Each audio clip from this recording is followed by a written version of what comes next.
Bonsoir à tous et merci de nous renouveler votre attention sur le grand rendez-vous. Ce soir, ils sont également présents, les invités, un entrepreneur agricole, un membre de la société civile, un cardiologue et bien évidemment un photographe.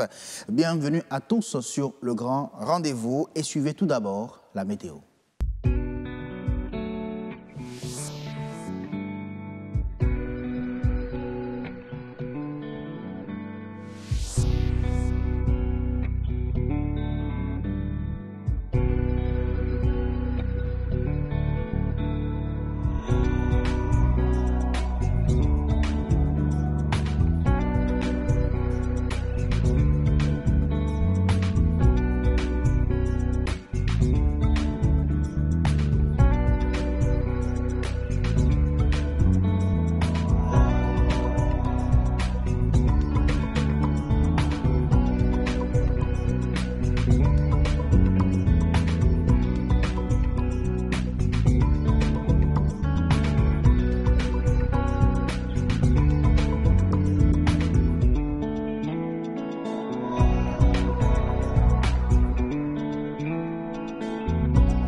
Le grand rendez-vous ce soir nous propose, et précisément Monde Agricole, nous propose tout simplement de parler, après bien évidemment l'initiation à la culture du champignon, de parler de sa commercialisation et de sa transformation. Rendez-vous tout à l'heure.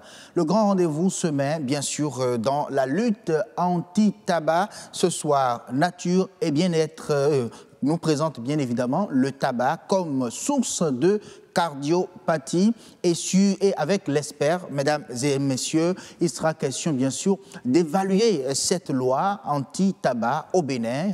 On se pose la question de savoir est-ce que cette loi est déjà vraiment efficace en matière bien sûr de lutte anti-tabac au Bénin.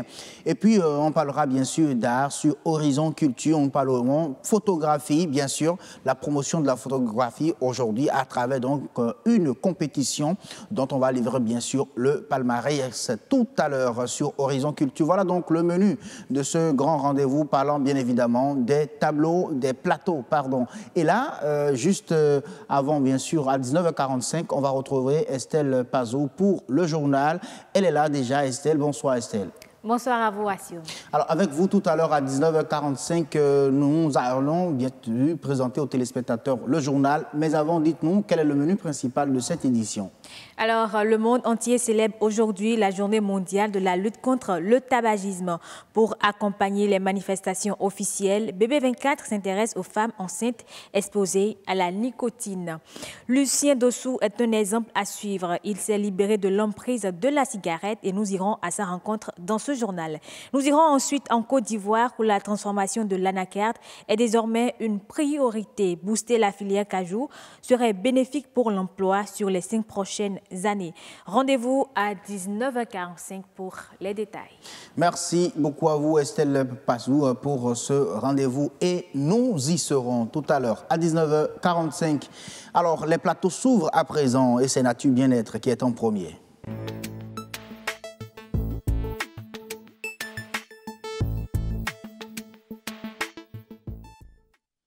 Alors, Nature et Bien-être aujourd'hui parle du tabac, et bien sûr comme source de cardiopathie. Nous allons suivre déjà ce reportage pour illustrer le sujet.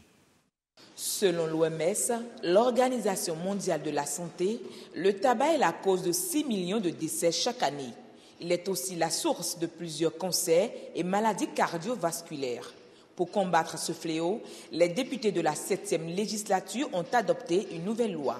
Elle va réglementer la circulation du tabac sur le territoire national. Le document comporte 4 titres et 46 articles. Cette loi a innové en ce sens qu'elle permet désormais d'utiliser le paquet de cigarettes comme un outil de sensibilisation des populations, un outil de sevrage tabagique. C'est-à-dire que désormais, sur les paquets de cigarettes, on verra des images qui décrivent les conséquences de ceux qui consomment le tabac et ceux qui sont aussi exposés à la fumée du tabac, ce que cela peut engendrer sur leur corps. Un autre élément, c'est que les interdictions de publicité, de promotion et de parrainage sont formellement inscrite dans cette loi. La publicité, sous toutes ses formes, elle est interdite. Désormais, on ne pourra plus fumer dans les bars et restaurants. Tous les espaces couverts ou fermés sont sans fumée au Bénin. Dans le passé, le prix du tabac n'a jamais augmenté. Mais avec cette loi, ce sera le cas. On ne pourra plus vendre la cigarette à la tige et puis la loi des finances doit prévoir des mesures financières et fiscales pour augmenter régulièrement et notablement les prix des produits du tabac, ce qui va engendrer une inflation au niveau de ces pays. Et vous connaissez l'homo economicus, c'est quelqu'un, dès qu'un bien commence par prendre du prix, il change ce bien-là. Au Bénin, les chiffres sont alarmants. D'après les estimations de l'OMS, 7,8% des adolescents ont déjà fumé occasionnellement. 3,7% sont des fumeurs courants et 29,2% ont déjà été exposés à la fumée du tabac. Un fait confirmé par quelques citoyens. Je vois que fumer la cigarette au campus, ça regorge beaucoup de choses. Donc il faut voir, il fait semblant de ne pas voir, il faut dire, il ne faut pas dire. C'est que quand tu vas dans un monde où tout le monde marche avec la tête, il faut aussi marcher avec la tête pour survivre, quoi. Le plus grand problème au Bénin, c'est l'application des lois. Parce que c'est vrai, la loi elle est votée, mais est-ce qu'on va l'appliquer? Quels sont les moyens qui seront adoptés pour l'application de ces lois-là?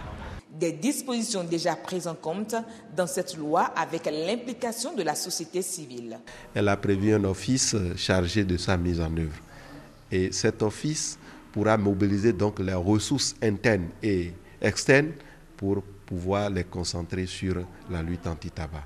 La lutte contre le tabagisme devient donc un impératif. Cela afin de ramener la prévalence à 0% au Bénin, car le tabac tue la moitié de ceux qui en consomment. Oui, le tabac, source de cardiopathie. Parlons-en sur cette édition de Nature et Bien-être avec le cardiologue Tessilimi Béanzin. Bonsoir. Oui, bonsoir. Merci d'avoir accepté notre invitation. Merci à vous de nous avoir invités. Allez, bonsoir, heureuse d'annoncer. Bonsoir, Simdaba. Un plaisir de vous retrouver autour toujours de ce sujet. Tout à fait, toute une semaine consacrée au tabac. Oui, c'est une semaine de lutte anti-tabac, carrément. Sur le grand rendez-vous. Bien évidemment. Alors, le tabac, source de cardiopathie, point d'interrogation? Eh oui, point d'interrogation, on aura la confirmation ou non sur ce plateau avec le docteur, le cardiologue que vous avez déjà présenté. Merci d'être avec nous déjà. Merci. Et là, quelle est la définition qu'on peut avoir de cardiopathie pour ceux qui ne connaissent pas la chose? Ok, merci. Cardiopathie, simplement, ça veut dire toute affection qui touche le cœur. Toute affection qui touche le cœur. Le cœur, mais pas le cœur seulement. Il y a le cœur lui-même et les vaisseaux, surtout les vaisseaux. Donc, tout ce qui touche les vaisseaux et le cœur sont appelés cardiopathie. Mais on sait que fumer, ça nuit gravement à la santé. Mais ce qu'on ignore le plus souvent, c'est que fumer également porte sérieusement atteinte à la santé du cœur. Quelle est la relation, quel est le lien entre le tabac et la cardiopathie? Le tabac, depuis très longtemps, source de cardiopathie ischémique. Ischémique, ça veut dire qui rétrécit le calibre des vaisseaux, surtout, et empêche l'arrivée de l'oxygène aux organes qui en ont besoin. C'est souvent ça, puisque le tabac va agir sur les vaisseaux, enfin sur le cœur en lui-même, sur les vaisseaux, de trois façons. Il va amener ce qu'on appelle des athéromes. Il va avoir un effet athérogène, des athéromes sur les vaisseaux, sur la paroi des vaisseaux, qui vont, au long des années, va rétrécir le vaisseau et empêcher le sang d'apporter l'oxygène. Il a un effet thrombogène. Thrombogène, ça veut dire que ça va boucher le vaisseau et un effet vasospastique des vaisseaux. Ça entraîne une contraction, en fait, des vaisseaux qui empêchent, qui ont les mêmes effets. Le sang ne vient pas comme il faut et l'oxygène manque. Alors, est-ce que c'est une pathologie liée uniquement à ceux qui fument? Ça, ce n'est pas une pathologie liée uniquement à ceux qui fument. La cardiopathie peut se retrouver chez quelqu'un qui ne fume pas, mais le tabac va aggraver ou induire chez quelqu'un qui n'a pas une cardiopathie de ce genre, une cardiopathie. D'accord. Donc, si on comprend bien, non seulement ça réduit l'épaisseur des vaisseaux, mais ça bouche également les vaisseaux. Ça peut boucher les vaisseaux. Conséquence, le cœur n'est pas oxygéné. Le cœur n'est pas oxygéné. Ce n'est pas le cœur seulement, les organes qui sont, puisque ce qui nourrit les organes, c'est l'oxygène, le glucose et les nutriments qui sont apportés par le sang. Et le cœur est l'organe qui apporte le sang, donc ces nutriments vers les différents organes qui en ont besoin. Mais là, ce fumeur-là, comment pourra-t-il savoir qu'il souffre de la cardiopathie? Oui, la cardiopathie a ce qu'on appelle les douleurs thoraciques, qui sont, il y a plusieurs dénominations, l'angor ou l'infarctus du myocarde, qui est la phase ultime des douleurs thoraciques. Okay. L'infarctus du myocarde, c'est quand les vaisseaux sont bouchés, alors que dans l'angor, les vaisseaux ne sont pas complètement bouchés, sont rétrécis et l'apport en oxygène est réduit. Voilà. Donc ça commence par une douleur thoracique. Déjà, quand on parle de l'atteinte des coronaires, parce que l'AVC, par exemple, c'est une histoire des vaisseaux et qui intervient aussi chez le fumeur. Et nous avons ce qu'il y a de plus fréquent, c'est les artériopathies des membres inférieurs. Ça veut dire que les artères des membres inférieurs sont rétrécies, bouchées, et vous avez des douleurs, et ça va jusqu'à l'amputation. Jusqu'à l'amputation? Jusqu'à l'amputation des membres inférieurs. Et tout ceci est lié à la cigarette par les compositions du tabac. Le tabac, il faut savoir que c'est une plante qui comporte près de 4000 composés, substances, et des centaines de substances toxiques dedans.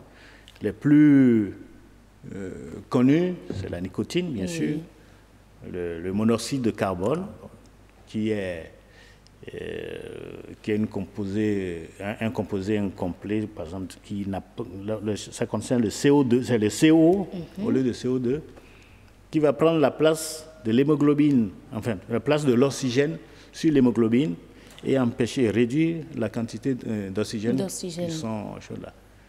C'est ça qui va créer pas mal de problèmes. Au niveau pulmonaire, déjà, mais aussi au niveau, la présence de CO2 va augmenter, par exemple, le cholestérol, le mauvais cholestérol dans le sang, qui va participer à détruire l'artère et amener vers les pathologies cardiaques ischémiques dont nous parlons dans ce jour-là. Alors, du fait que le cœur soit, bon, on peut le dire, complètement détruit par le tabac, c'est ça qui crée également les autres maux, puisque vous avez parlé tout à l'heure, qu'on peut aller même jusqu'à l'amputation des membres inférieurs. Oui, donc c'est le cœur qui est... Le cœur, les vaisseaux partent du cœur, okay? Mais le tabac agit, enfin détruit ces vaisseaux-là. Leur fonctionnalité n'est plus optimale. Ce qui fait que les vaisseaux sont rétrécis, des fois bouchés, et c'est des douleurs à ne point en finir, avec impossibilité de marcher. Quand vous marchez, ils marchent un peu, ce qu'on appelle une claudication intermittente. Ils font une distance, 10 mètres, 20 mètres, ils sont obligés de s'arrêter, parce que l'oxygène ne vient plus au niveau des muscles, qui sont censés être vascularisés par ces vaisseaux-là. L'oxygène ne venant plus, douleur musculaire, les gens sont obligés de s'arrêter.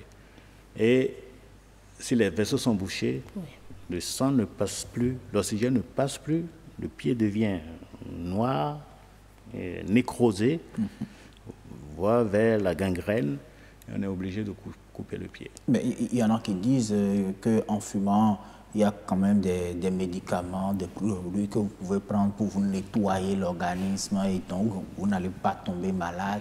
Est-ce que ces idées reçues sont vraiment justifiées? C'est des idées fausses. Et je peux vous assurer qu'il n'y a rien de bon dans le tabac. Ni sur le plan économique, parce que vous prenez votre argent, vous achetez quelque chose que vous fumez. C'est comme si vous fumez votre argent.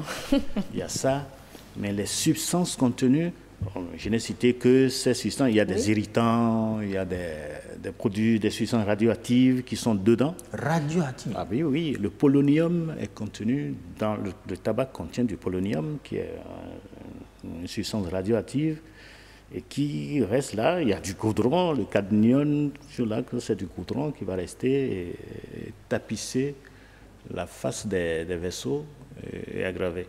Il n'y a rien de bon dedans. N'est-ce pas? Il n'y a rien de Mais est-ce qu'aujourd'hui, ça devient récurrent dans notre pays, des fumeurs qui souffrent de cardiopathie? Parce qu'on se demande bien, bon, pourquoi toute une journée consacrée, une journée mondiale consacrée à cela?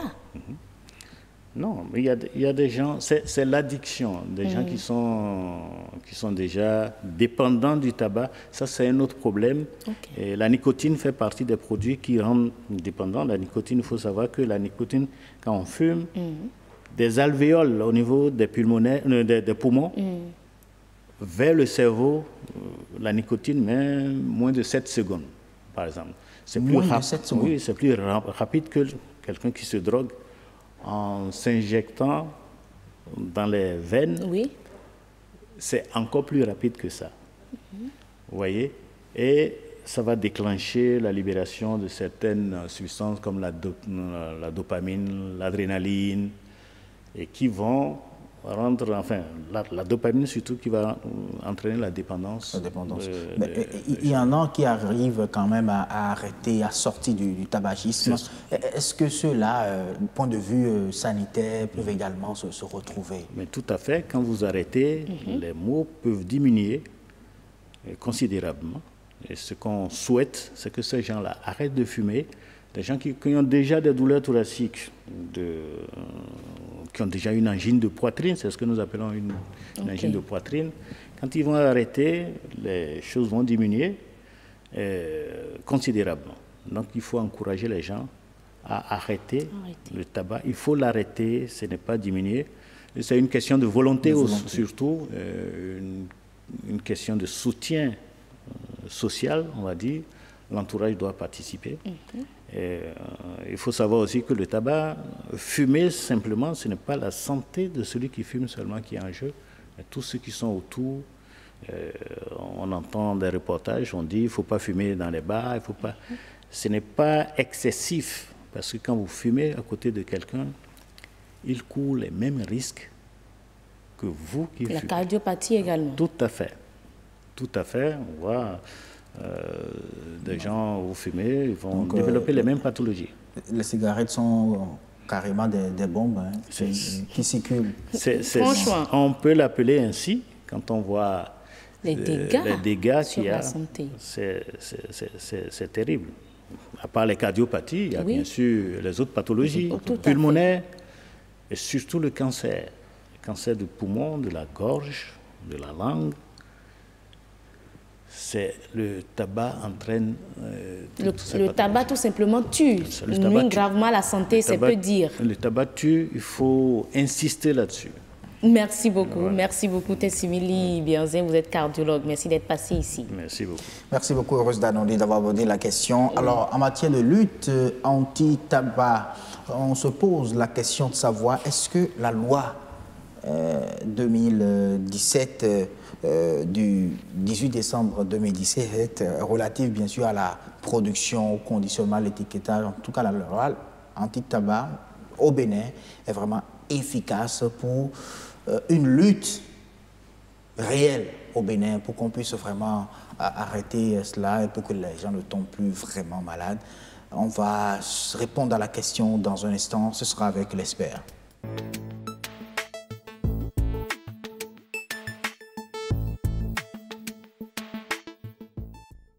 Oui, journée mondiale de lutte anti-tabac. On en parle aujourd'hui et on en profite également pour évaluer la loi 2017-27 du 18 décembre 2017 relative à la production, au conditionnement, à l'étiquetage, à la vente et à l'usage du tabac, de ses dérivés, bien sûr, et assimilés en République du Bénin. Pour donc en parler, j'ai invité sur ce plateau Monsieur Dieudonné Ouensou. Il est le secrétaire exécutif du réseau Social Watch. Merci d'avoir accepté notre invitation. Merci beaucoup. Allez, merci également pour cette lutte que vous menez au niveau, bien sûr, de ce réseau contre vraiment la drogue. C'est ça. Alors, est-ce que vous avez l'impression que cette loi anti-tabac au Bénin est appliquée? Merci beaucoup. Vous avez dit que la loi a été promulguée en décembre dernier. Mais des dispositions se prennent déjà. L'ancienne loi de 2006 a été revue compte tenu du plaidoyer international. Vous savez que nous sommes dans un réseau mondial, un village planétaire. Alors les programmes se font globalement. Il y a des dispositions des Nations Unies et beaucoup d'autres dispositions qui ont été intégrées à cette nouvelle loi de décembre 2017 qui font qu'il y a des restrictions par rapport à l'utilisation, à la production. En tout cas, la finalité, c'est la consommation du tabac.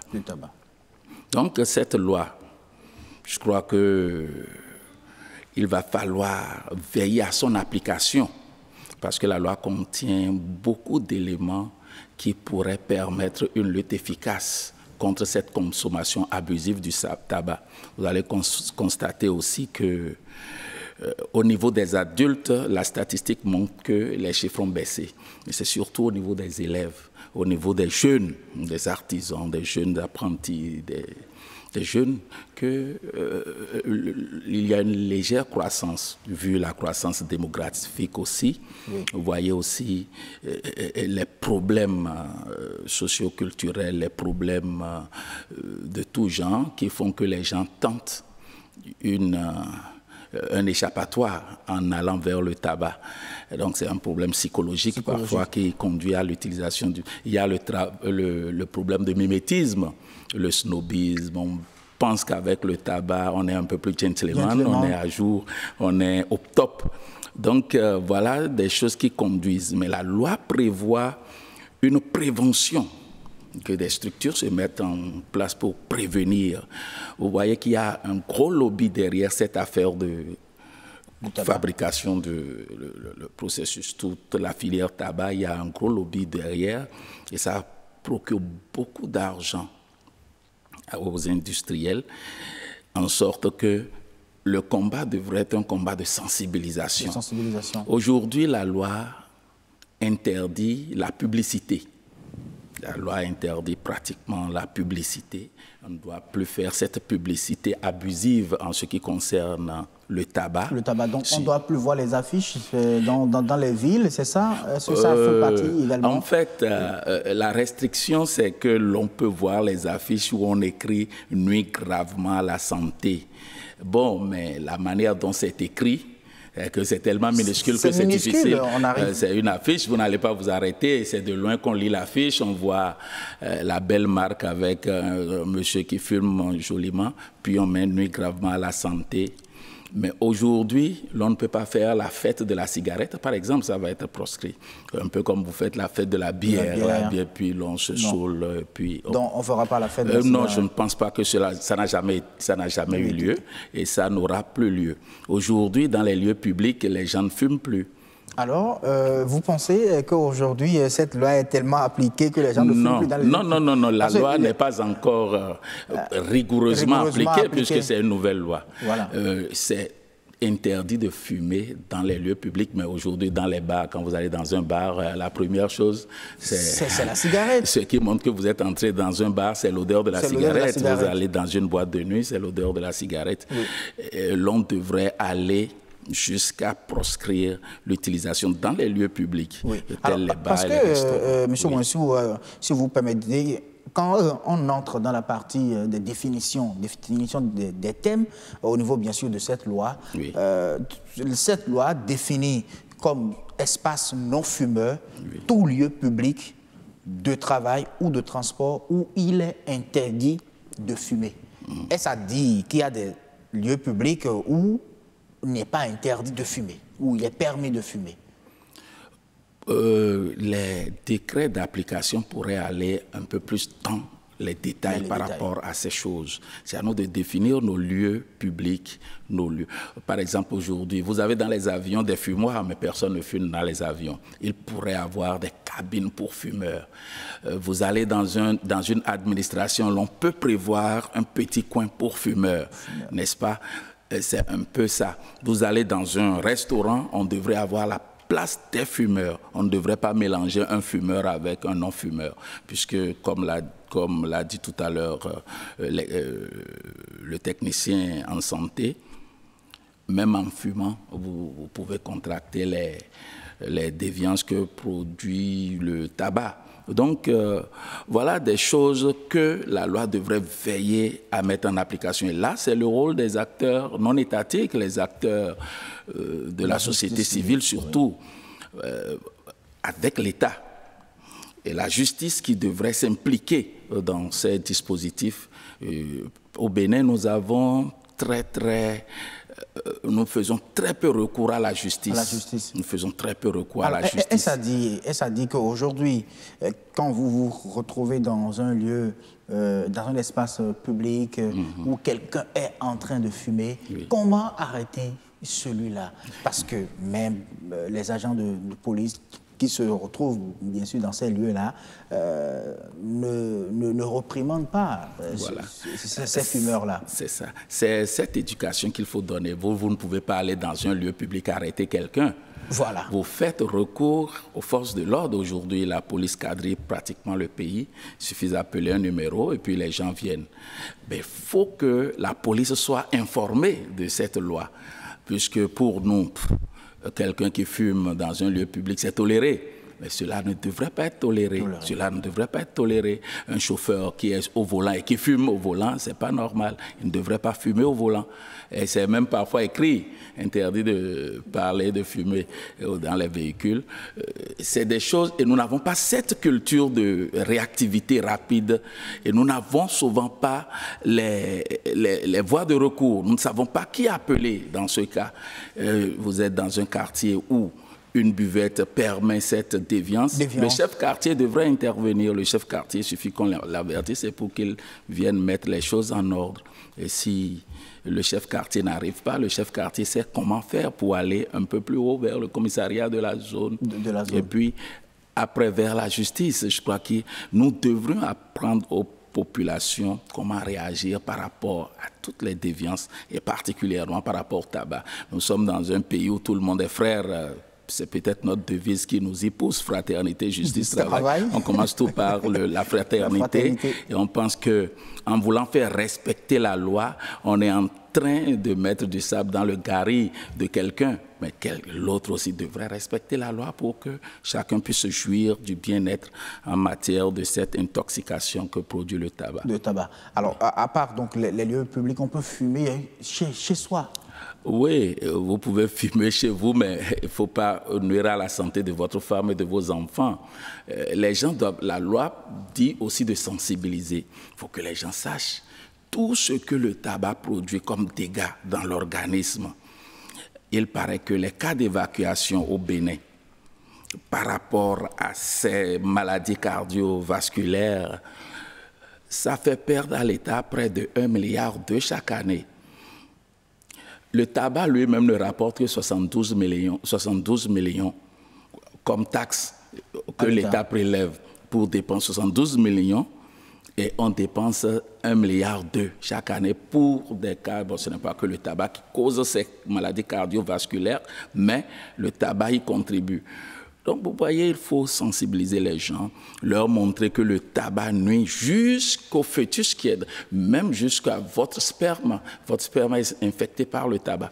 Donc, un papa conscient qui sait qu'il veut entrer dans une phase de faire un enfant, il coupe le tabac, il coupe l'alcool, sa femme aussi de même, et puis il produit un enfant bon. Un enfant bon. Mais voilà. Alors, si je comprends bien, cette loi existe, mais n'est pas encore connue du grand public. Non, bon, comme toutes les lois d'ailleurs au Bénin, nous n'avons pas le sens de la vulgarisation des lois. C'est quelques ONG qui se décarcassent. Nous devrions avoir une structure officielle de vulgarisation de toutes les lois.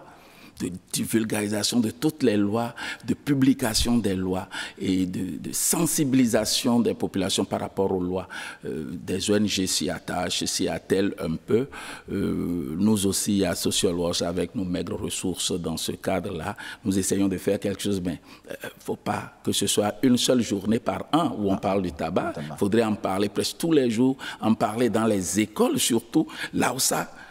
Il y a une grande prolifération de cette consommation de tabac dans les écoles, dans les collèges, dans les universités. Et certains disent que c'est en prenant le tabac qu'ils sont intelligents. Et qu'ils font, pour faire la bonne philosophie, il faut...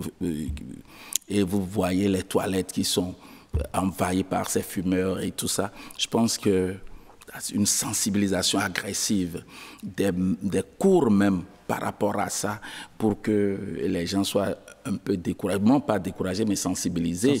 Parce qu'il n'y a rien d'encourageant dans la fumée du tabac. Le tabac. Alors aujourd'hui, on va poser l'ultime question de cet entretien. Oui. Est-ce que cette loi, quand vous l'avez lue, elle est vraiment efficace pour une lutte anti-tabac réelle et puis efficace au Bénin? Je pense que la loi a été assez bien élaborée et qui tient compte des exigences internationales en matière de protection des gens vis-à-vis de la fumée du tabac. Vous savez, les lois sont dynamiques.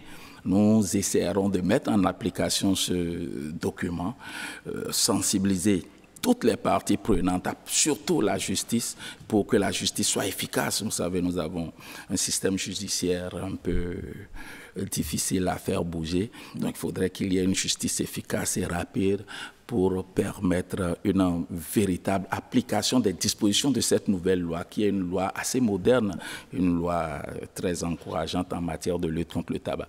Mais sans compter que les lobbies de la vente du tabac pourraient contre-attaquer. Vraiment. Merci beaucoup à vous, Monsieur Dieudonné Ouensou, d'être venu. Je rappelle que vous êtes le secrétaire exécutif du réseau Social Watch. Merci déjà. C'est moi qui vous remercie. Allez, et que vive alors la lutte anti-tabac au Bénin. Oui. On peut le dire ainsi. Oui, je pense qu'il y a beaucoup de progrès qui se font. Oui. Il y a beaucoup de progrès qui se font et ça va en s'améliorant. Merci beaucoup à vous. Alors, le grand rendez-vous va continuer, mesdames et messieurs. Ce soir, on va se retrouver, bien sûr, dans Monde agricole pour parler, bien sûr, de la commercialisation, de la transformation du champignon.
Alors, on a eu à parler hier de la production, de la culture du champignon. Aujourd'hui, Monde Agricole nous propose de parler de sa commercialisation, de sa transformation également. On va suivre d'abord ce reportage signé Gloria, qui nous parle bien sûr de cette initiative qui a consisté tout simplement à former des jeunes béninois, des personnes handicapées, à les initier bien évidemment à la culture du champignon. Regardez. C'est une viande blanche, c'est une viande sans cholestérol en comparaison à la viande rouge. C'est une viande qui ne renferme pas de cholestérol et donc c'est une viande saine. Les champignons comestibles peuvent alors être considérés comme un trésor caché de la nature. Ils ne sont pas gras, ils sont faibles en calories et contiennent des antioxydants naturels. Selon les spécialistes, ils sont l'un des rares aliments riches en valeurs nutritives puisqu'ils contiennent une importante quantité de vitamines et de minéraux. Notez que les champignons à eux seuls renferment toute la vitamine, la gamme de la vitamine B, la vitamine B de B1 jusqu'à B12, la vitamine A, la vitamine D, la vitamine C. Ils renferment également les oligo-éléments. C'est une viande qui est riche en acides aminés. Il faut noter que dans la classe des acides aminés, il y a 8 acides aminés indispensables à l'organisme humain que le corps même ne produit pas et donc il faut lui apporter. Et ces 8 acides aminés essentiels sont présents dans les champignons. Plusieurs Béninois comprennent la portée de l'initiative, attachent du prix et projettent même faire de la culture des champignons une activité secondaire. Pour ma santé, moi et ma famille d'abord, et maintenant penser à une production à haute échelle. J'aimerais devenir une productrice des champignons comestibles internationales pour intervenir dans la santé des êtres humains, des personnes en besoin. Il existe une trentaine d'espèces de champignons vénéneux dans la nature. Comment alors les reconnaître pour pallier les troubles sanitaires? Lorsque vous le cueillez, vous cueillez ces genres de champignons, il faut le frotter à votre nombril. Si ça vous ronge le nombril, ne le touchez pas. C'est un champignon venimeux. Les champignons comestibles renferment les 8 acides aminés que le corps ne peut produire. Selon un rapport récemment publié par l'Organisation mondiale de la santé, l'OMS, quand il manque un seul acide aminé à un organisme humain, ce dernier souffre de la malnutrition à vie. Merci à vous, Gloria, pour ces éléments témoins. En retour en plateau avec Georgina Adjanorou, entrepreneur agricole. Bonsoir. Bonsoir, monsieur. Merci d'être là. Alors, quand on est productrice de champignons, est-ce que c'est une fierté? Merci beaucoup. C'est une grande fierté. Ah oui. Parce que d'abord, quand on est productrice de champignons, on est productrice d'un produit local, béninois. C'est une très grande fierté parce qu'on participe à l'essor de l'économie locale. Et en plus, être producteur ou productrice de champignons nous offre l'occasion de participer à la fortification, la consolidation de la santé des consommateurs.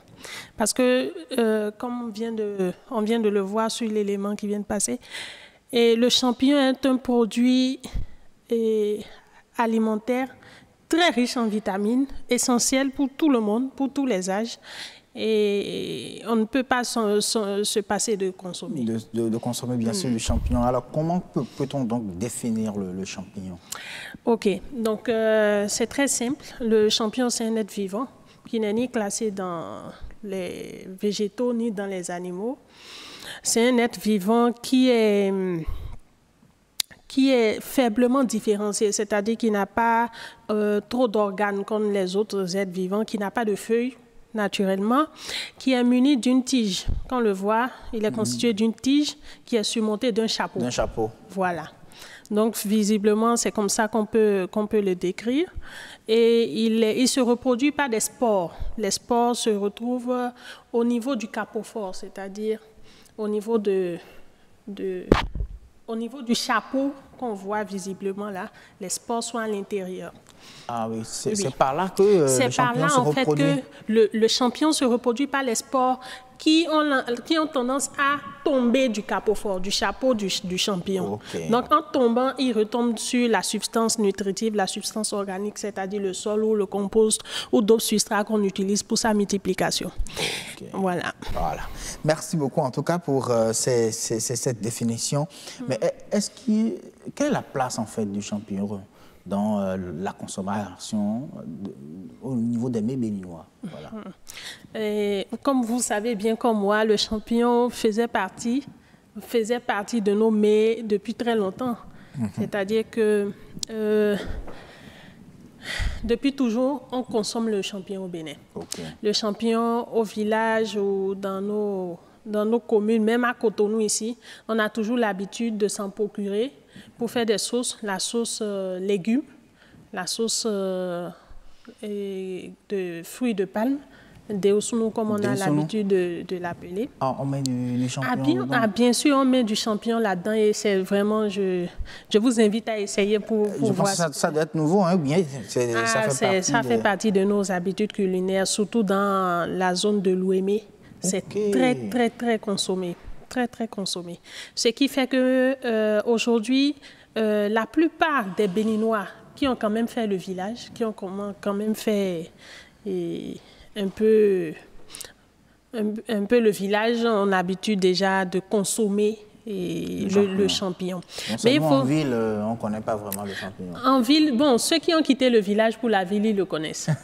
Maintenant, ceux qui sont simplement restés en ville, bon, ça dépend. Hein. Il y a des personnes qui sont aussi en ville, mais qui ont opté pour un régime végétarien ou végétalien. Voilà. Ceux-ci connaissent très bien le champignon. Ils ont l'habitude de consommer et ils savent que c'est très délicieux, c'est vraiment riche en vitamines. OK. Alors, le marché de consommation, est-ce que ça existe vraiment au Bénin? Vous avez dit tout à l'heure qu'au village, on en consomme et tout. Mais est-ce que vous, producteurs, vous arrivez vraiment à écouler votre production? Merci beaucoup. Le marché de consommation existe bel et bien. Et c'est ce qui fait de nous ce que nous sommes aujourd'hui. Aujourd'hui, le champignon, même l'offre est très, très en deçà de la demande. L'offre est très en deçà de la demande parce qu'on n'a même pas le champignon, la quantité qu'il faut pour satisfaire le marché. Mais qui en achète? Qui achète ces champignons-là autant? Ah bon? Mais c'est des consommateurs comme vous et moi. C'est des personnes qui ont compris la valeur nutritive du champignon. Et qui aujourd'hui soit l'accompagnent avec la viande, le poisson. C'est un nutriment, un aliment qui s'accompagne avec d'autres mets. Donc vous pouvez faire de la sauce avec de la viande accompagnée de champignons, vous pouvez faire de la sauce avec du poisson accompagné de champignons, ou même un mets uniquement fait à base de champignons. Voilà. Et donc, le champignon peut remplacer le poisson, peut remplacer la viande, c'est ça? Bien sûr, le champignon remplace valablement le poisson et la viande, que ce soit au niveau des substances nutritives qu'au niveau de la saveur, le goût même du plat. Ça a le goût de la viande? Ça a le goût de la viande. Ça a le goût de la viande parce que la teneur en protéines du champignon est tellement élevée que aujourd'hui, si vous prenez le champignon, vous le mettez en sauce, il a la capacité, même sans assaisonnement et tout ça, de rendre la sauce très savoureuse. Ah oui? Ah oui. Ah, je comprends pourquoi on met ça dans Densun, pour que ça soit bien succulent, bien agréable à manger. Et donc, le marché existe, les restaurants en achètent également, c'est ça? Bien sûr, les restaurants en achètent, surtout les restaurants qui sont dans la restauration végétalienne ou végétarienne. Oui. Les restaurants aujourd'hui de nos compatriotes, les expatriés aussi, oui. En utilisent vraiment. Les restaurants chinois en utilisent, même des restaurants béninois qui aujourd'hui ne sont pas partis pour faire du végétarisme, utilisent aussi du champignon parce que les gens en demandent de plus en plus. De plus en plus. Maintenant, il faut comprendre que ce qui suscite même cette demande-là, c'est quoi? C'est que en réalité, le champignon n'est plus utilisé dans la restauration comme il était avant, comme on l'avait dit dans nos plats traditionnels. De plus en plus, les plats à base de champignons se diversifient. Aujourd'hui, vous avez des plats dans les entrées. On va revenir à vous tout à l'heure pour les détails concernant les plats dans lesquels le champignon entre désormais au Bénin. Mais avant, on va tout simplement rejoindre bien sûr Estelle Pazou de l'autre côté de la rédaction de BB24. C'est l'heure du journal.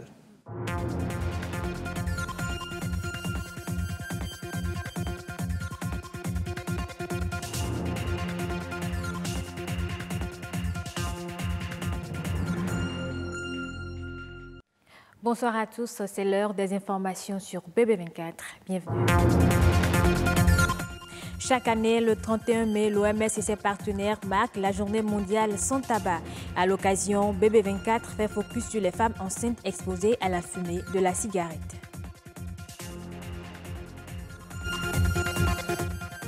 Arrêter de fumer, c'est possible. Lucien Dossou en est un exemple. Il a réussi à se libérer de l'emprise de la cigarette et nous irons à sa rencontre.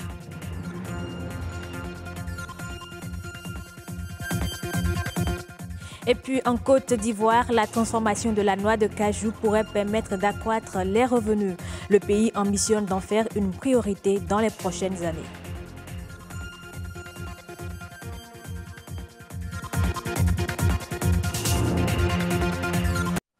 Toutes les femmes le savent, le tabac nuit à la santé de la femme enceinte et du fœtus. La femme qui fume s'expose à de nombreux dangers. Aujourd'hui, 31 mai, l'humanité célèbre la journée internationale de la lutte contre le tabagisme. Cette année, le thème retenu est le tabac et les cardiopathies. En marge des manifestations officielles, la rédaction de BB24 revient sur les risques encourus par une femme enceinte exposée à la nicotine. Auréole Ayeyon, Christelle Tongodo.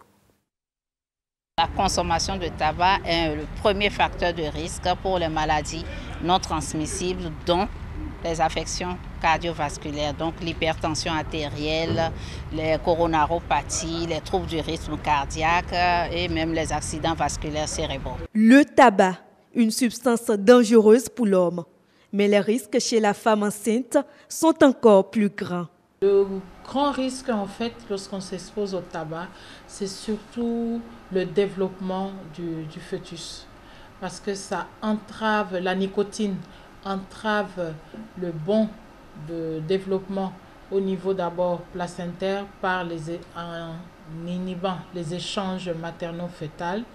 Et après maintenant, lorsqu'il y aura ce passage au niveau du fœtus, ça va entraîner un retard de croissance au niveau de ce fœtus.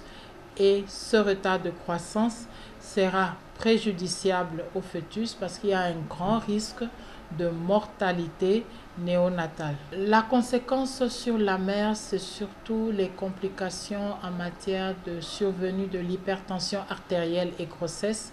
Et la complication majeure liée à la présence de la nicotine, c'est un facteur de risque à la survenue de la prééclampsie. Et la prééclampsie qui peut évoluer vers la gravité, et ces signes de gravité vont entraîner ce qu'on appelle une éclampsie, c'est-à-dire la crise convulsive au cours de la grossesse, qui peut entraîner un décès maternel. Une série de complications qui pourraient être fatales à la mère et à son enfant. D'où la nécessité de multiplier les campagnes de sensibilisation à l'endroit des cibles concernées. Chaque 6 secondes, il y a un décès dans le monde entier dû au tabagisme. Est-ce qu'il ne faut pas commencer par récupérer les quelques malades qui peuvent vivre encore? Parce que quelqu'un qui commence par fumer, il a une réduction de vie de 20 à 25 ans. Une femme enceinte doit être à l'abri du tabac, ne doit pas consommer, ne doit pas être exposée à la fumée du tabac et ne doit pas prendre des boissons alcoolisées. Quand vous avez un mari fumeur, vous ne devez pas rester à côté de lui quand il fume pour respirer la fumée du tabac que votre mari rejette. Et si vous travaillez dans un bar, dans un restaurant où ça fume beaucoup, je pense que je leur conseille carrément que pour la période de la grossesse, il faut carrément arrêter de travailler dans ces endroits-là. Et même si on n'est pas enceinte, être exposé à la fumée du tabac, ça a des conséquences très graves sur votre santé. Le cœur, si vous n'avez pas le cœur en bonne santé, je ne sais pas si vous vivez bien. Dès le premier contact, j'en parle. J'explique un peu les effets néfastes du tabac au cours de la grossesse. On les oriente vers les psychiatres qui les prend en charge pour pouvoir les aider à arrêter le tabac au cours de la grossesse. Le tabagisme présente des effets néfastes sur l'ensemble du corps. Et puis, arrêter de fumer, c'est possible. Je vous emmène à la rencontre d'un ancien fumeur de cigarettes. Il a fait l'expérience du tabac. Il en a aussi fait les frais et il dit lui-même avoir décroché. Aujourd'hui, il veut être un exemple pour décourager les jeunes qui sont encore sous l'emprise de la cigarette. Yasmine Damata. Enseignant, journaliste et animateur radio, Lucien Dossou se retrouve dans plusieurs secteurs. Entre Lucien et la cigarette, il y a toute une histoire.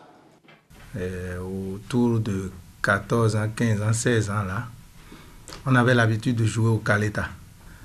Après avoir récolté les sous qu'on gagne, là, on se partage l'argent et on va acheter de la cigarette dans la nuit pour fumer. Quand on veut influencer peut-être une fille, quand on veut avoir le courage de parler quelque part, on allait chercher la cigarette. Quand on a l'occasion d'être devant la bière, on va chercher la cigarette. Mesdames, Messieurs, amis des journaux, bonjour. Pour Lucien, tout comme d'autres consommateurs de tabac, la cigarette est une source de dépenses. Et au niveau de Pankpan, un jeune homme d'environ 13 à 14 ans m'avait surpris. J'ai allumé ma cigarette et il dit « On faut, cigare nous minéa ». Et j'ai mis instantanément. Je crois que c'est la force de Dieu qui m'a aidé aussi.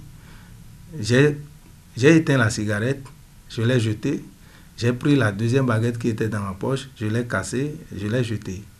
Aujourd'hui, le quinquagénaire ne fume plus, mais fait de la réadaptation pulmonaire et buccale.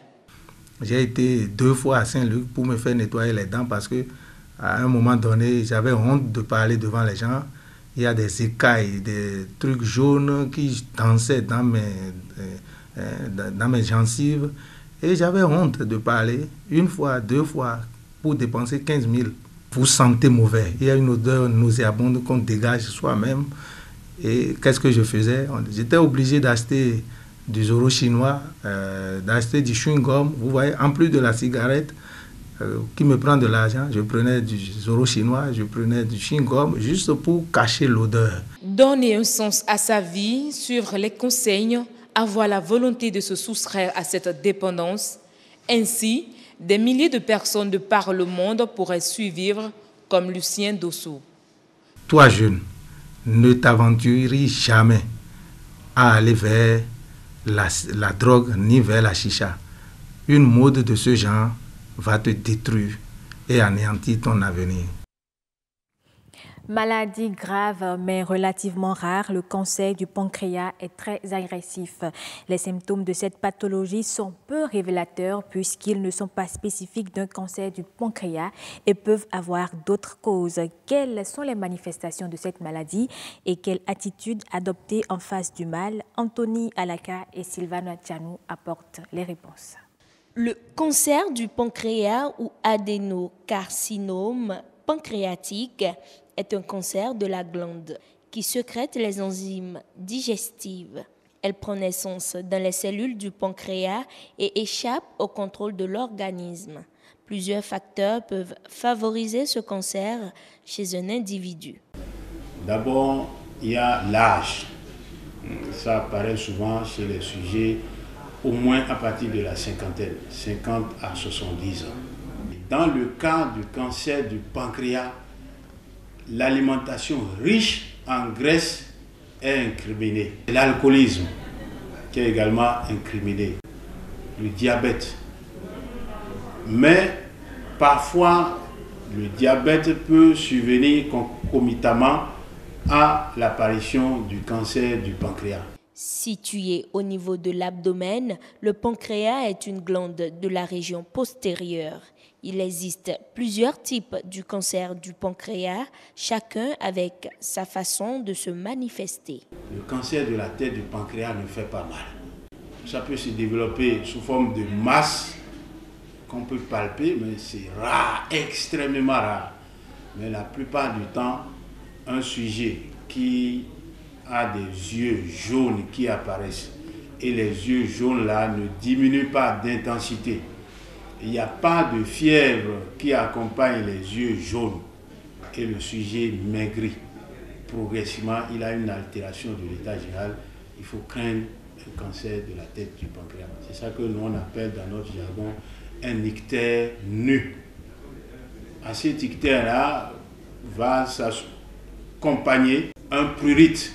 Le sujet se gratte le corps et ça laisse parfois des lésions, des plaies. Au niveau du corps, ça aussi, ça peut se développer sous forme de masse. On peut palper une masse au niveau de l'épigaste. Mais lorsque la tumeur évolue, ça envahit les nerfs et ça donne des douleurs atroces qui sont rebelles au traitement. Donc, sujet âgé qui se plaint de douleurs postérieures, parfois au niveau de la colonne, ça peut tromper. Au niveau de la queue du pancréas, la queue c'est vers la gauche et ça c'est très proche de la rate. Là également, c'est une tumeur qui se développe sous forme de masse. Sous forme de masse qu'on peut palper dans l'hypocondre droit. Le cancer du pancréas tue plus de 3000 personnes dans le monde et ce chaque année. Cependant, plusieurs traitements comme la chirurgie et la chimiothérapie sont proposés aux malades afin de lui assurer un certain confort. Les organes de voisinage, par exemple l'estomac qui est à côté, il y a les intestins qui sont à côté aussi qui peuvent être envahis. Dans ce cas, les gens ne vivent pas longtemps et on ne peut pas les guérir.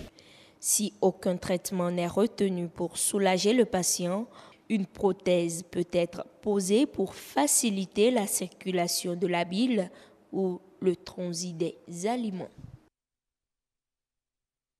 On parle à présent d'agriculture et on commence par l'Égypte. L'Égypte compte exporter 100 000 tonnes de raisins de table en 2018. Les acteurs de la filière ont déjà entamé la campagne le 8 mai dernier, soit 2 semaines plus tôt qu'habituellement. Ceci en raison du temps chaud qui s'est précocement installé. Les raisins de table blanc bénéficient d'un prix acceptable sur le marché européen, contrairement à la variété rouge dont le tarif devrait être bas en raison de l'abondance de l'offre provenant du Chili et de l'Afrique du Sud. En Côte d'Ivoire, la noix de cajou ou anacarde est désormais considérée comme un produit stratégique. Première productrice mondiale, le pays ambitionne de transformer la moitié de sa production d'ici 5 ans afin d'accroître ses revenus et offrir des emplois aux jeunes. Reportage. La Côte d'Ivoire, leader mondial du cacao qui représente 50% de ses recettes d'exportation, a vu sa récolte de noix de cajou doubler en 5 ans. Elle est passée de 380 000 tonnes en 2013 à 711 000 tonnes en 2017, soit 22% de la production mondiale. La campagne qui doit s'achever d'ici à fin juin prévoit une production de 750 000 tonnes, dont seulement 6% sont transformées localement. Nous avons démontré que nous savons produire. Maintenant, il reste à démontrer que nous savons vendre et que nous savons surtout commercialiser et surtout transformer. Parce que c'est dans la transformation que réside la vraie valeur ajoutée. La transformation qui est créatrice d'emplois. C'est la transformation qui permet donc aux familles, j'allais dire, et surtout aux femmes, d'avoir des emplois et de subvenir aux besoins donc, de leur famille. Cet ambitieux projet montre l'intérêt croissant pour la noix qui était autrefois une culture marginale avant de devenir une filière soutenue par l'État. De 80 000 tonnes dans les années 90, la production a été multipliée par 10, résultat d'une réforme gouvernementale intervenue en 2013. Cette réforme garantit un prix d'achat aux cultivateurs de noix de cajou à travers un système de prix plancher. Ce producteur est persuadé du bel avenir de la filière. Si je n'ai pas fait anacarde ici, allez là, mon élève là, il ne va pas à l'école. Donc ça coûte d'anacarde, mon élève va à l'école actuellement, je n'ai pas de problème.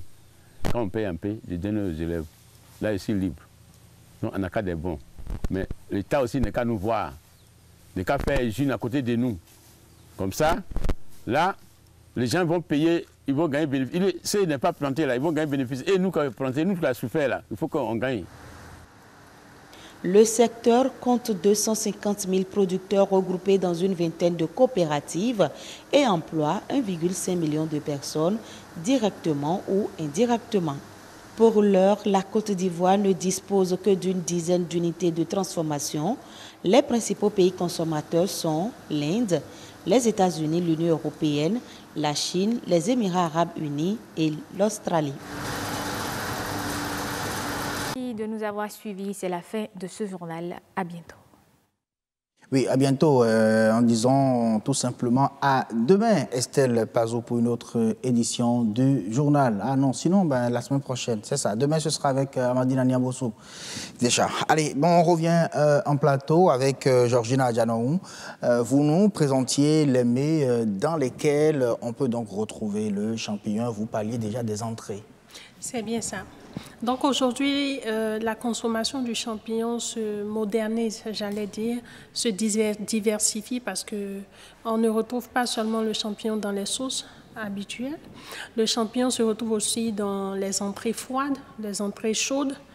D'accord? Le champignon se retrouve en accompagnement dans nos soupes, dans les soupes et dans les sauces légumes qu'on a les sauces aux épinards, comme on a les menthes indiens et autres, le champignon trouve complètement sa place là-dedans. Et en plus de ça, le champignon se retrouve aussi dans les pâtisseries. Donc on retrouve aujourd'hui des recettes de pizza à base de champignons, des recettes de pâté moderne à base de champignons, des recettes de, comment on appelle communément, shawarma à base de champignons. Vous les verrez dans les restos végétariens et végétaliens. Ok, donc le champignon se consomme de façon diversifiée de plus en plus au Bénin et c'est la raison qui justifie d'ailleurs même la demande. Le plus fort taux de la demande, c'est la demande qui dépasse carrément l'offre. Qui dépasse carrément l'offre actuellement. Parce qu'il faut aussi dire que le champignon n'est pas que consommé tel qu'il est, c'est-à-dire en état. Il y a un autre type de consommation de champignons qui petit à petit est en train de voir le jour, c'est-à-dire que en passant de la production du champignon tel qu'il est en état, on a la possibilité aujourd'hui de le transformer. Donc, on peut le transformer aujourd'hui en boisson énergisante, on peut le transformer en farine infantile, on peut le transformer aujourd'hui en... Du champignon en boisson en boisson énergisante, bien sûr.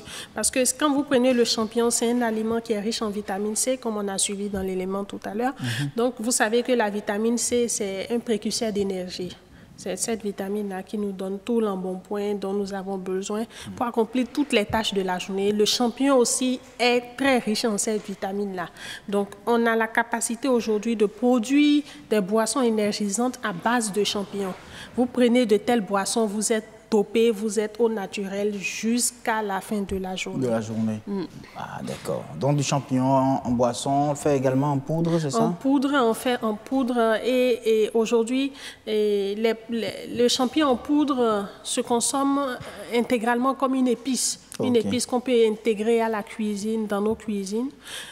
Vous savez que le champignon est riche en protéines et en d'autres substances qui rehaussent la saveur gustative de nos plats. Donc, ce champignon qui est moulu est transformé en une épice. Et cette épice-là, quand vous l'utilisez, vous n'avez plus besoin d'utiliser les produits chimiques qu'on rencontre vraiment, qui sont sur le marché. À lui seul, il a la capacité de vous donner la saveur naturelle. Donc, juste du champignon moulu, champignon moulu en poudre, comme il le faut. Et ce n'est pas n'importe quel type de champignon qui le fait. Voilà, parlant d'ailleurs même de type de champignon, quand vous allez dans les restos aujourd'hui, vous demandez du champignon, vous dites local ou importé. Je n'arrive vraiment pas à comprendre. Est-ce qu'il y a vraiment une différence? Il y a une très grande différence parce que ce qu'il faut comprendre en production de champignons, c'est qu'il y a des champignons qui sont qui aiment vraiment, si je peux m'exprimer ainsi, les températures locales. Ils sont déjà acclimatés. Mais il y a des champignons qui n'aiment pas nos températures locales. Donc ces champignons-là sont cultivés ailleurs. Vous voyez, donc ces champions, on a l'habitude de les voir sur le marché, ils sont importés. Mais nos champions d'ici, qui sont cultivés localement, tolèrent les températures, nos climats tropicaux. C'est pourquoi vous allez voir des champignons qui sont cultivés sur place, qui ont un rendement très bon, et des champignons qu'on ne peut pas voir ici parce qu'ils ne peuvent pas être cultivés sur place. Voilà. Ok. Est-ce que à chaque champignon, son type de mets ou sa manière de transformation, D'accord, c'est une très bonne question parce que ça va m'emmener même à vous montrer l'enjeu, c'est que l'intérêt de consommer des champignons locaux. Parce que quand vous prenez des champignons locaux, vous voyez qu'ils peuvent rentrer dans n'importe quel type de mets africain. On n'a pas les mêmes, on mange pas la même chose qu'ailleurs. Voilà. Donc nos champignons sont adaptés à nos recettes d'ici. Alors que les champignons qui sont venus d'ailleurs, ils sont utilisés pour d'autres mets, le plus souvent. Et quand vous voulez les utiliser pour des mets locaux, vous ne trouvez pas toujours satisfaction parce qu'ils n'ont pas la teneur nécessairement en protéines ou en vitamines qu'on a avec les champignons locaux. De même que la saveur. De même que la saveur qu'on recherche sous nos tropiques ici. Ah, je comprends. Merci beaucoup à vous, Georgina Adjanaou, d'être venue nous parler, bien sûr, des champignons. Vous faites de nos téléspectateurs des champions et non des champignons. N'est-ce pas? Voilà. Merci beaucoup à vous. Merci. Et à très bientôt. Merci à vous. Le grand rendez-vous, cette fois-ci, dans notre palais de culture, nous allons parler photographie, un concours pour donc valoriser les œuvres photographiques béninoises. Horizon Culture tout de suite.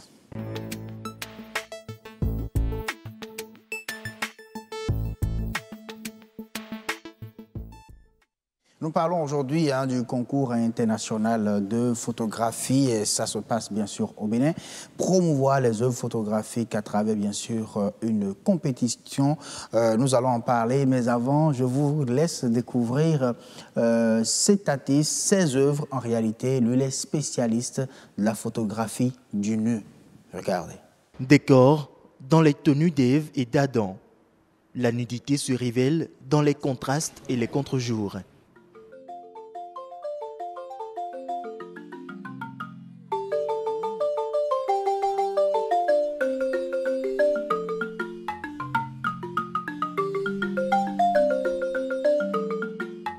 La lumière se pose pour laisser planer une dose de mystère dans le noir.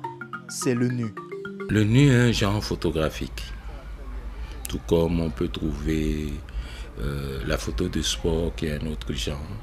Tout comme on peut trouver les portraitrices. Le nu consiste à photographier des corps humains sans habits. La dite jeune génération de photographes, il y en a beaucoup qui font du nu. Hein? Il y en a au Bénin, il y en a beaucoup qui font du nu. Même si pour le moment, ils ne sautent vraiment pas le pas et de montrer ce qu'ils font. Près d'une demi-douzaine d'artistes pratiqueraient le nu au Bénin. Dans cet univers où côtoient nu masculin et nu féminin, la règle d'or est confiance et complicité totale entre modèles et artistes. Je rencontre toujours les modèles avant, donc je ne commence pas une séance photo de nu comme ça. Voilà, je la rencontre avant, j'explique, je montre mon travail, j'explique ce que je fais, j'explique comment je travaille, j'explique comment se préparer aussi. Il y a des petites règles à respecter par rapport simplement à la préparation du corps. Donc je donne tous ces conseils et je m'assure qu'effectivement le modèle est tout à fait d'accord avec ce qui est prévu et on prévoit un petit peu ce qu'on va faire. J'ai mis par exemple 6 ans à convaincre une fille de poser pour moi. Elle a fini par poser, mais ça fait 6 ans. Le défi d'une séance du nu est unique. On regarde, on apprivoise et on se révèle. Surtout, on reste loin de l'indécence. Ici au Bénin, les gens confondent le nu artistique et la pornographie, j'ai souvent entendu ça. Ça n'a absolument rien à voir. Je pense qu'en regardant les photos que vous avez vues, vous faites quand même la différence entre du nu artistique et de la pornographie. Il y a vraiment, en tout cas dans mon travail, une limite qui fait par exemple qu'on ne voit jamais les parties intimes et que c'est esthétiquement joli. Donc il y a un travail de l'éclairage, de la lumière qui est fait derrière. C'est pas simplement photographier quelqu'un qui est nu comme ça. Ça fait, comme je vous le dis, plus de 20 ans que je fais ce sujet-là. Je ne crois pas qu'en photographiant les courbes et les rondeurs, je suis déjà allé dépasser ce qu'on peut appeler dans notre pays cette ligne rouge-là, qui pourrait croire que je suis dans de la pornographie. J'ai pris l'habitude de dire, à la différence du gynéco, justement, moi je ne touche pas. Gynécologie de la photographie étant tenté de dire, le nu se veut aujourd'hui un moyen de repossession du corps africain, une approche qui, bien que peu connue des Béninois, semble représenter une équation à plusieurs inconnus.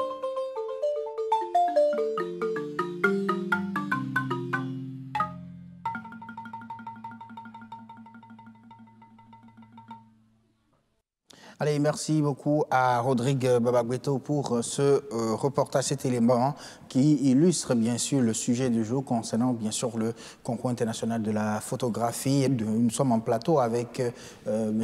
Yekini Djouberou, président de l'ANAFAB. Bonsoir. Bonsoir, monsieur le journaliste. Merci d'avoir accepté notre invitation. Et là, à voir cet élément, on comprend tout simplement qu'il y a photographe dans photographe. Bien sûr, il y a photographe dans photographe parce que dans la photographie, il y a plusieurs spécialités. Il y a des portraitistes, il y a des paysagistes, ainsi de suite. Ah oui. Oui. Il y a des gens qui font de la photo animalière. La photo animalière. Animalière. Ils font que et les donc, animaux. ils sont dans les parcs. Rien que dans les parcs ou bien dans les animaux en tout cas, en général. En général. Oui. Oh, ok. Alors, il faut donc promouvoir donc, les œuvres photographiques aujourd'hui. C'est l'initiative que vous avez prise, vous. Et vous matérialisez cela à travers, bien sûr, un concours à l'international. Mais avant, comment devient-on un professionnel de la photographie, un photographe d'art? Pour devenir un photographe d'art, il n'y a pas de solution. Il faut passer par la formation. Comme tout autre métier, alors, il faut se faire former. Et se faire former, se faire spécialiser dans ce que nous voulons faire, dans ce que vous voulez faire. C'est comme ça qu'on devient photographe. Mais comment est-ce que les Béninois arrivent à se professionnaliser en matière de photographie aujourd'hui, puisqu'il y en a aussi? Justement, pour se professionnaliser, il faut aller dans la cour des grands. Aller dans la cour des grands, c'est comment? C'est valoriser ses œuvres à travers des expositions et à travers la participation au concours de la photographie. Et ce que nous avons voulu faire, et c'est en ce sens que nous avons organisé ce concours international de la photographie. Mais malheureusement, très peu de Béninois ont participé à ce concours. Très peu de Béninois? Très peu de Béninois ont participé à ce concours. Et pourquoi? Parce qu'ils ne sont pas au courant? Oui, c'est pas qu'ils ne sont pas au courant, ils sont au courant, mais ils ne font pas confiance. Ils ne font pas confiance parce que, comme vous le savez, quand c'est un Béninois qui fait, on pense que ce n'est pas ça. Mais bizarrement, ça a été porté au plus haut niveau, au niveau international. Ok. Alors, le concours international de la photographie consiste à quoi en réalité? Oui, le concours consiste à présenter des œuvres à travers 5 catégories. Ok. Il y a le portrait. Si vous êtes portraitiste, vous pouvez envoyer des photos de portrait, les photos des enfants, les photos de mariage, les photos de paysage. Et il y a une catégorie option libre, où vous pouvez envoyer n'importe quelle photo que vous avez. C'est au jury de juger la qualité de votre photographie. Alors, donc n'importe qui peut donc postuler? Oui, oui. Si vous êtes amateur ou si vous avez appuyé sur un bouton et avoir de l'image, vous pouvez participer, vous pouvez postuler. Vous pouvez postuler? Vous pouvez postuler. C'est ouvert. C'est un concours ouvert aux amateurs et aux professionnels. Et aux professionnels. Oui, c'est le résultat qui va vous garder du jeu. Oui, c'est tout. Alors, quand on par rapport à ce concours, ils sont combien à participer à cela? Oui, le concours a pris fin le 27 à 11h59 minutes. Et on a eu 105 participants à travers, 105 participants à travers le monde. Et c'est toute une première édition au Bénin. Disons même au niveau de l'Afrique, la sous-région africaine. C'est pour la toute première fois? C'est la toute première fois qu'on qu'il y a organise un genre de ce concours qui est organisé. Donc c'est une opportunité pour notre pays et c'est un grand plaisir pour moi d'être promoteur de cet événement. J'allais même vous demander, mais qu'est-ce que le Bénin gagne en organisant un concours international de la photographie? Oui, le Bénin gagne beaucoup parce qu'aujourd'hui le Bénin est connu au plan international. Je vais vous dire que 26 pays ont participé à ce concours-là. 26 pays. Et avec le grand record, c'est la Chine. Il y a 26 Chinois qui ont participé à ce concours-là. C'est vraiment extraordinaire, c'est inédit. moi-même qui suis organisateur, je ne m'attendais pas à ces résultats. Cela veut dire que notre pays est mis sur l'orbite dans le domaine de l'art photographique. Ceci est très important. Ok. Et donc, ça veut dire que les participants seront au Bénin? Non, les participants ne seront pas au Bénin. C'est là le rôle des TIC. Ça a été fait par les TIC. Et il y aura quelques participants qui seront là au Bénin à partir de ce soir. J'attends 10 experts photographes turcs. 10 experts photographes turcs qui vont atterrir au Bénin. Et parmi eux, il y a un membre du jury avec 2 Béninois photographes. Il y aura 3 membres du jury qui vont dépouiller les œuvres et donneront les résultats. Donc c'est ce soir que ça va se passer ou... Non, ça commence demain. Le dépouillement commence demain. Demain vendredi. Et ça prend fin le 3. Et on aura les résultats. Et ces résultats seront présentés au public, au Centre culturel chinois, le 7 juin prochain. Le 7 juin. Oui, à 10 Donc, heures. on aura le palmarès le 7 juin prochain. Oui. On saura si c'est un Béninois qui a gagné le premier prix. Combien de prix vous aurez Il y a beaucoup de prix. Par catégorie, il y a au moins 5 prix. Par catégorie. Par catégorie. Par catégorie. C'est-à-dire qu'on doit donner un meilleur prix au portraitiste, celui qui fait le portrait. Celui qui a fait un meilleur paysage, il aura un prix, ainsi de suite, dans toutes les catégories. Alors, quand on parle de ces prix, en quoi consiste-t-il? Est-ce que c'est des appareils qu'il faut gagner? Est-ce que c'est des voyages? Non, c'est des formations? Non, ce n'est pas des appareils, mais plutôt des choses, comment appelle-t-on? Des plaques d'or. Des plaques d'or que nous avons eues à travers la Fédération internationale de l'art photographique, la FIAP. Qui nous a soutenus par ces prix-là. Alors, ils sont combien de Béninois en compétition déjà? Oui, quand j'ai regardé la liste, il y a 4 Béninois qui ont participé. 4 Béninois sur... 4 Béninois sur 105 participants. 605 participants. C'est vraiment honteux. Ça me fait honte. Ça vous fait honte, mais pourquoi? Parce qu'ils sont quand même nombreux, ces photographes béninois. Oui, c'est vous dire, ils sont nombreux, mais on ne se fait pas confiance. C'est tout le problème. C'est tout le problème. On ne se fait pas confiance. On se dit, qu'est-ce qu'il va faire? Est-ce qu'il ne va pas me jouer? Est-ce que vous avez impliqué les autorités béninoises dans cette organisation-là? Bon, oui, il peut dire que les autorités béninoises sont impliquées, puisque c'est la deuxième fois qu'il reçoit une équipe de 10 photographes turcs. Ils étaient venus l'année passée et nous avons été reçus par le ministre de la Culture de l'époque, M. Ange Nkwe, que je salue au passage parce qu'il a mis tous les moyens à notre disposition. Il nous a donné un moyen de transport pour les transporter et il nous a reçus en audience. Il nous a même amené au niveau du CODI pour nous présenter à l'administration pour dire voilà les gens avec qui il faut travailler. Et nous avons, à l'occasion, on a annoncé le concours. Qu'il y aura un concours international grâce au partenariat que nous avons développé entre notre association et l'association Sœur Sil Sanat Saray de la Turquie. De la Turquie. Voilà. OK. Et maintenant, cette année, ça veut dire que c'était la seule relation que vous aviez eue avec les autorités béninoises en matière de l'organisation de ce concours? Oui, c'était la seule relation que nous avons eue. Mais pour cet événement, nous avons encore écrit au ministre de la Culture et du Tourisme et également nous avons écrit au ministre des Petites et Moyennes Entreprises pour voir dans quelle mesure on peut se mettre ensemble pour faire de Bénin la destination des photographes. Des photographes d'art surtout. D'art surtout, oui, bien sûr. Et donc, ça c'est la collaboration, ça se passe bien entre vous et les autorités béninoises? Est-ce que, bon, je ne dirais pas non, puisque depuis qu'on a été reçus avant-hier lundi par les 2 ministres, par les collaborateurs des ministres, qui nous ont promis de nous soutenir. De vous soutenir, d'accord. On sait bien que le Bénin va y participer, parce que quand ça parle culture, quand ça parle d'art, je pense que le gouvernement de la rue ne fait pas du dos dans le dos de la cuillère, ne fait pas dans la dentelle, tout simplement. Et donc, on espère bien que cet événement sera vraiment soutenu par les autorités béninoises pour que vraiment ces œuvres-là soient honorées et que le Bénin soit, comme vous l'avez dit, la destination de la photographie d'art dans le monde. Et donc, s'ils seront là, quelques experts, à partir de ce soir, ça va se passer. Alors, à l'endroit du public, quel rôle le public aura à jouer dans cet événement? Oui, en dehors du résultat que nous allons proclamer, il y aura la formation des photographes.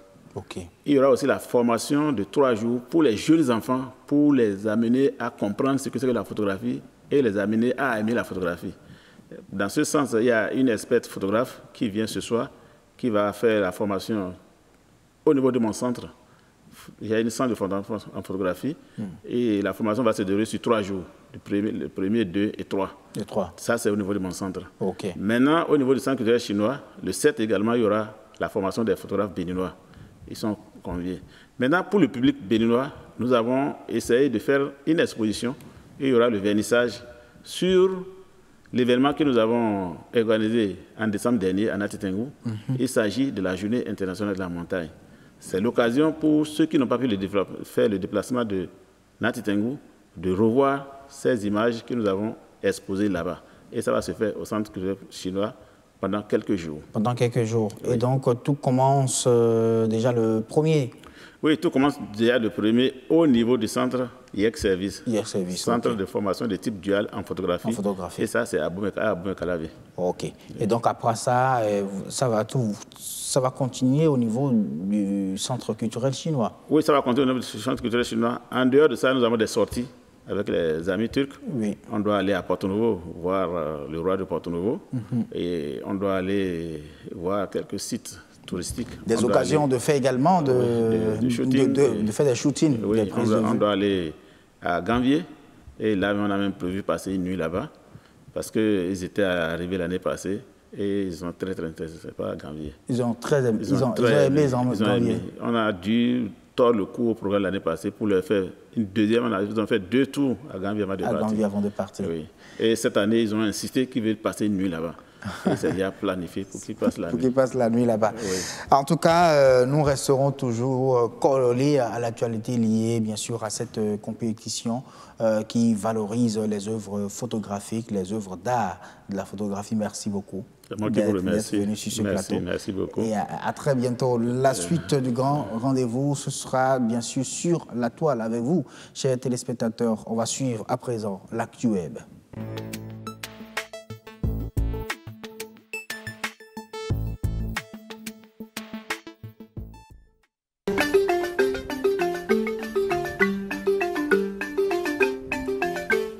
Bonjour à tous et à toutes, bienvenue sur le net. L'actualité du web aujourd'hui nous informe que l'homme d'affaires béninois KGB a été arrêté à Lomé, capitale économique du Togo. Le sieur Kiki Sagbe, recherché depuis le mois d'avril, aurait été interpellé hier 30 mai dans la capitale togolaise suite à un mandat d'arrêt contre sa personne. Cette action de la police béninoise a été possible grâce à la collaboration de la police togolaise. L'actualité nous informe qu'une équipe de la police républicaine est d'ailleurs déjà à Lomé pour son extradition vers Cotonou. Pour rappel, il est poursuivi pour escroquerie en bande organisée au Bénin. Notre balade informative nous amène à présent en France pour lire le message inattendu de Rihanna à Emmanuel Macron. La star américaine a commenté la photo postée sur le compte Instagram d'Emmanuel Macron de Mamoudou Gassama lundi dernier. L'actualité nous confirme que la chanteuse de R&B n'a pas manqué d'exprimer sa joie face à ce geste héroïque du jeune Malien, désormais héros français. Elle a aussi salué la réaction prompte des autorités françaises qui lui ont reconnu son mérite. L'information web nous parle aussi de Dame Brigitte Nielsen, 54 ans, qui attend un enfant. C'est sur Instagram que l'actrice danoise a annoncé la bonne nouvelle. La famille s'agrandit, a-t-elle commenté. Brigitte Nielsen, star des années 1980, est mariée depuis 2006 à Matteo Dessi. Le couple ne semble pas s'inquiéter par ce qui a l'habitude d'être dit sur les grossesses difficiles pour les femmes après 40 ans. L'heure est à la célébration. Parlons à présent du buzz de l'exposition titrée « L'antidote de Adel Abdesamad au musée d'art contemporain de Lyon ». L'actualité mentionne la violente poésie d'Adel Abdesamad à Lyon et à Ornou. Cette exposition a beaucoup fait parler d'elle. C'est une vidéo montrant des poulets en fer, Aussi un chat qui descend prudemment un escalier à vis. Selon l'information, l'auteur cherche à montrer que le mal est partout, y compris dans nos têtes. Mais pour l'instant, il n'y a que du bien à suivre votre émission quotidienne, Le Grand Rendez-vous. Ce sera tout pour ActuWeb de ce jour, 31 mai 2018. Merci et à bientôt.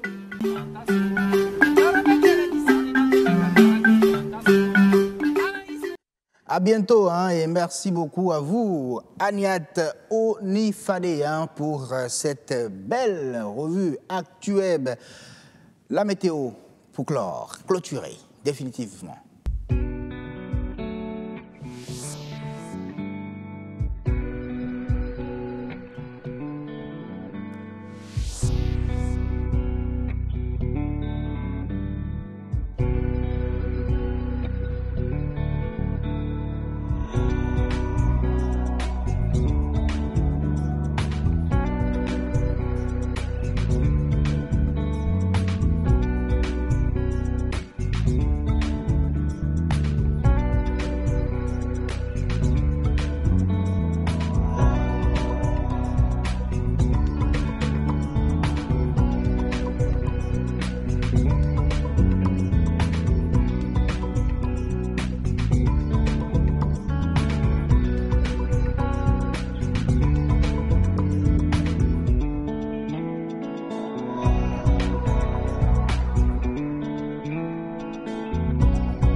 Eh bien, merci d'avoir suivi donc le 4e grand rendez-vous de cette semaine.